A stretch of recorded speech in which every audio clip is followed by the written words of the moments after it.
Samajwadi party से विधायक और अपना दल कमेरावादी की नेता पल्लवी पटेल जी हमारे साथ मौजूद हैं बातचीत के लिए। आज सदन में बड़ा हंगामा हुआ।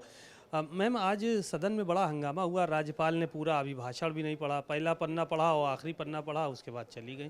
क्या वजह रही, इतना क्यों हंगामा किया आप लोगों ने? देखिए, महामहिम राज्यपाल जी के अभिभाषण पर विस्तार रूप में मैं अपने वक्तव्य के दौरान बात ज़रूर करूंगी। लेकिन जितना भी अभिभाषण उन्होंने अपना पढ़ा, उसको सुनने के बाद इस बात की अनुभूति ज़रूर हुई है कि महाकुंभ की भगदड़ के दौरान जिन लोगों ने अपनी जान गंवाई है, उनके प्रति महज शोक संवेदनाएं व्यक्त कर देने से या किसी भी प्रकार के एक रेन्यूमरेशन को दे देने से जो सरकार है और जो सरकार को चला रहे हैं, उन लोगों ने प्रबंधन के नाम पर मानवीय भावनाओं और आस्था के साथ जो खिलवाड़ करने का जो पाप किया है, उस पाप को अब माँ गंगा भी नहीं धो सकती है। तो राज्यपाल का अभिभाषण क्यों नहीं पढ़ने दिया आप लोगों ने? वो खुद चली गई या हंगामे की वजह से चली गई वहाँ पे, कि या कोई और बात रही? देखिए, आज तो अहम बहुत ज़्यादा यही था कि वो सबसे पहले महाकुंभ में जो लोगों ने अपनी जान गंवाई है, उनके प्रति अपनी शोक संवेदनाओं को जो व्यक्त कर रही थी, उससे बेहतर था कि वो किस कारण हुआ इसका जवाब देती।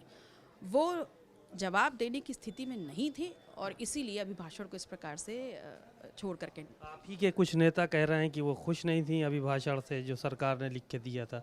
क्या इसको आप भी मानती हैं ये कि इसमें कोई सच्चाई है कि इसलिए वो आधा अधूरा पढ़ के चली गई थोड़ा सा?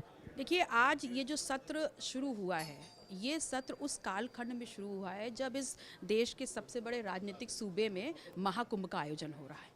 और उस महाकुंभ के आयोजन के दौरान इस सत्र में जिन लोगों ने महाकुंभ में अपनी जान खोई है, अगर उन पर चर्चा ना हो तो ये सत्र कहीं से भी सार्थक नहीं हो सकता। क्या मुद्दे होंगे अहम जिनको लेकर आप लोग सदन में इस बार आवाज़ उठाने वाली हैं?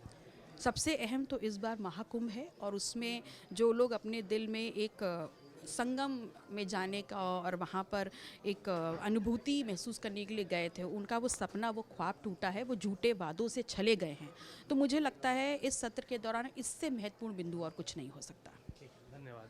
आपने पल्लवी जी को सुना, बहुत सारी बातें कही उन्होंने और कहा कि लोग जो है वो झूठे वादों से छले गए हैं सरकार के, और महाकुंभ में तमाम लोग स्नान भी नहीं कर पाए। कैमरामैन मेहदी हसन के साथ सीमा अब नकवी, भारत समाचार, लखनऊ।